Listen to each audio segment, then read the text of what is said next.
He was 23 years old, sitting in a dressing room that smelled of hairspray and old wood, and he couldn't stop shaking.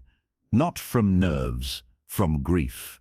His mother had died that morning, Gladys Presley, the woman who had believed in him when no one else did, who had scraped together money for his first guitar, who had told him he was special when the world called him trash. She was gone. Heart attack, 46 years old, and Elvis Presley, the biggest star in America, was supposed to walk onto Ed Sullivan's stage in 2 hours and perform like nothing had changed.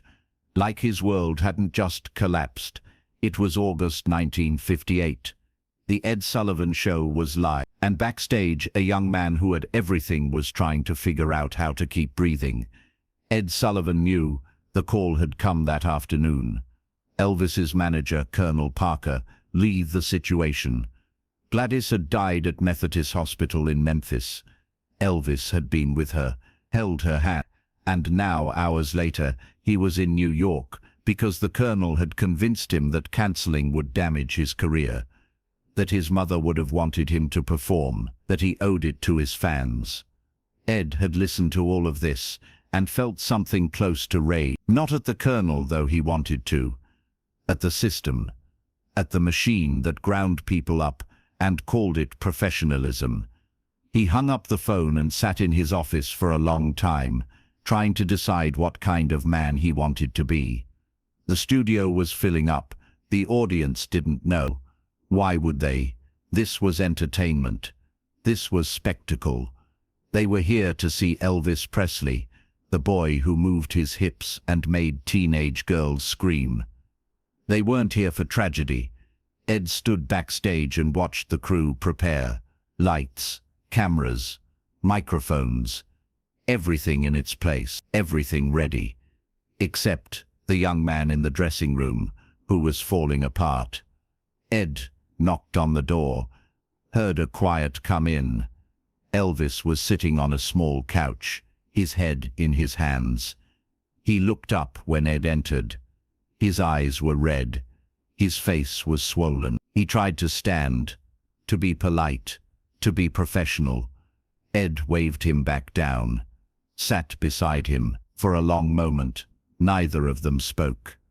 Then Elvis said, very quietly, "I can do this.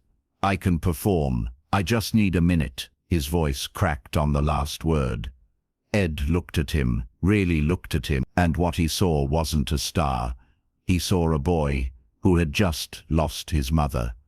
To understand what Ed Sullivan did next, you have to understand what Elvis's mother meant to him. Gladys Presley had been everything.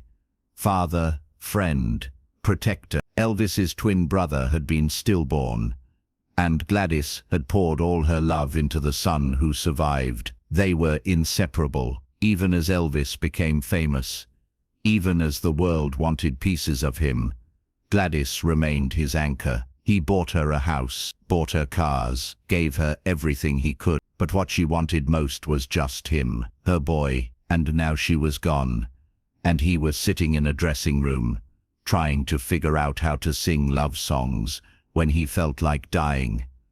Ed Sullivan had lost people. His wife had been sick for years. He knew what grief looked like when you weren't allowed to show it, when you had to smile for the cameras and pretend everything was fine. And he knew that what the colonel was asking Elvis to do wasn't strength, it was cruelty. He looked at Elvis and said, "You don't have to do this." Elvis shook his head. "I do. She'd want me to. She always said I had a gift, that I shouldn't waste it." Ed nodded slowly. "And what do you want?" Elvis looked at him. No one had asked him that. Not the colonel, not the record label, not anyone. What did he want? He wanted to go home. He wanted to be with his father. He wanted to cry without an audience, but he couldn't say any of that. So he just said, "I want to make her proud." Ed stood up, walked to the door, turned back. "Then we'll do this differently." Elvis looked confused. Ed explained. They would go on air. Ed would introduce him, but Elvis wouldn't perform. He would talk about his mother, about what she meant to him, about grief, about loss. No songs, no dancing, just truth. Elvis started to protest, said the network wouldn't allow it, said the sponsors would pull out. Ed's face hardened.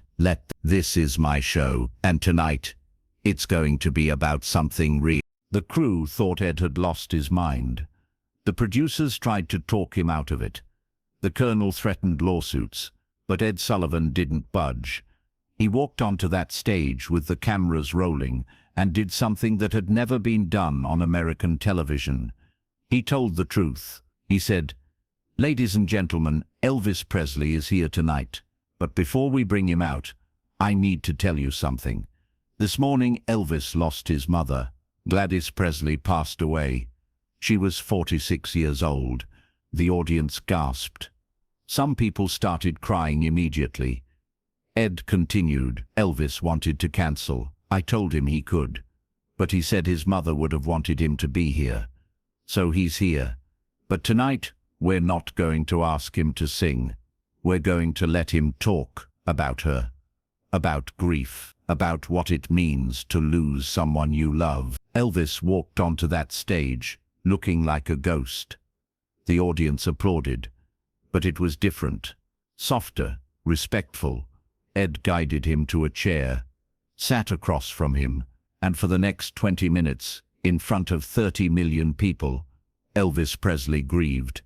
He talked about his mother's laugh, about how she used to make him biscuits, about the way she'd cry when he sang gospel songs, about how she never cared about fame or money. She just wanted him to be happy. His voice broke multiple times. He cried openly. And Ed let him. Didn't rush him. Didn't try to lighten the mood. Just sat there and listened.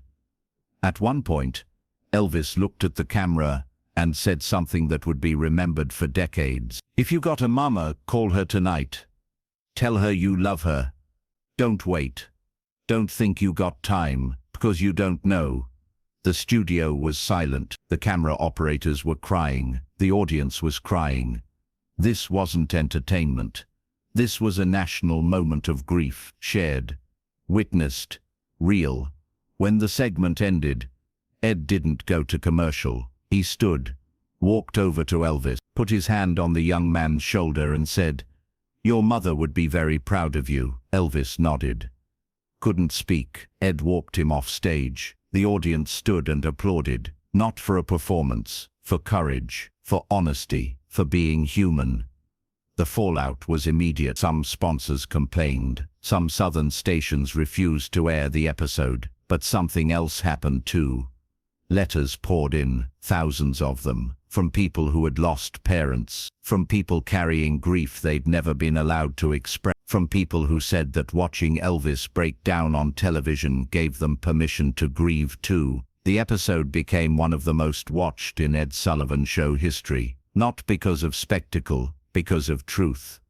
Elvis never forgot what Ed Sullivan did for him that night. Years later, in an interview, he said Ed had saved his life, that being allowed to grieve publicly, to honor his mother in front of the world, had kept him from completely falling apart, that Ed had seen him, not as a product, but as a person, and that made all the difference. Ed Sullivan hosted his show for 15 more years after that night. He introduced the Beatles. He showcased countless stars, but the people who worked with him said that the Elvis episode changed him, made him less concerned with ratings and more concerned with humanity, made him willing to take risks, to let real things happen, to trust that audiences were smart enough and compassionate enough to handle the truth. That night in 1958, with a grieving young man in his dressing room, and a show that was supposed to be entertainment,